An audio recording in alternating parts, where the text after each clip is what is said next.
How do you live life and win the game? Well, in spite of all this stuff that sounds so terrible, there are people that seem to be winning, seem to be fulfilled, seem to be making a difference, seem to have a great deal of joy in their life. And they seem to have it consistently. And they're not doing it through drugs or alcohol or distraction. They're doing it through living a life of significance. How have they done it? They do what we do in our Date with Destiny seminar. We accomplish 7 things in that seminar. And I bring it up because I hope you'll take the time and actually come, where we'll get your purpose and your mission statement and your values all in the exact order you ideally need them to be, so you're being pulled in the direction you want instead of being pulled in multiple directions. But for right now, here's what we do. And this is what we're going to start doing on this tape. Is the first thing these people have who succeed or are fulfilled is they've decided what the purpose of the game is, at least for right now. Do you follow me on this? They said, okay, I don't know what the purpose is ultimately, but let me just decide. For right now, the purpose of my life is to what? It's to love and be loved. It's to grow. It's to expand. It's to make a difference. Do this. It's do that. They come up with a purpose, which is what I want you to do at the end of this tape. To start. I know it's not the end-all and be-all from one tape, but I want to get you started on a mission statement, a purpose statement for your life.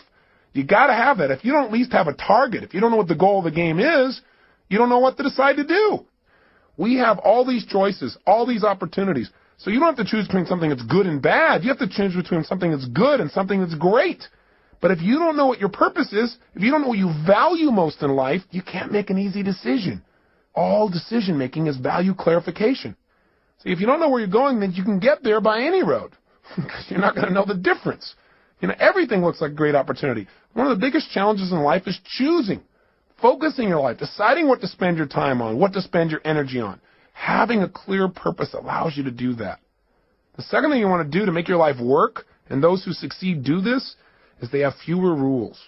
The more rules you have about how people have to be and how life has to be for you to be happy, the less happy you're going to be. See, the happiest people are those people that say, every day above ground is a great day. The happiest people are people who find joy in a smile, joy in adventure, joy in a simple action. See, if you can find joy in that area, then all the big things are just a big bonus for you in your life. So when you find yourself starting to react to something that someone else has done, then you might want to ask yourself, how significant is this really, right? Is this so bad? Is it okay for this person to have a different opinion, a different view, a different feeling than me in this area? And in most cases, you might say, yeah, it is. What would you have to believe in order to be upset? That everybody has to live by your rules? Well, maybe in some areas that's real important. Maybe some other areas it's not as significant. You can just let go of it and have a lot less pain. The third thing that people who win the game of life seem to have in common is they've made their rules consistent. They found the conflicts in their life, and when they find them, they've been honest with themselves and say, this is a total contradiction of what I normally believe in other areas. No more. This is not how I'm going to live my life. Fourth thing these people do that make them succeed is they give themselves pleasure whenever they win, even when the world doesn't. And this is really important.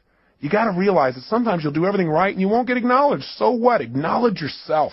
You got to catch yourself doing little things right and give yourself the pleasure you deserve. After all, if somebody else tells you, hey, great job, and that makes you feel good, it's not them saying great job that makes you feel good. It's when they say great job, you stop and say, that means I get to feel good, and you send a little neurotransmitter that allows yourself to feel the pleasure feeling in your body. Why not just give it to yourself so that you keep yourself on track, so you're always reinforcing good behaviors, excellent behaviors, commitments to your highest values.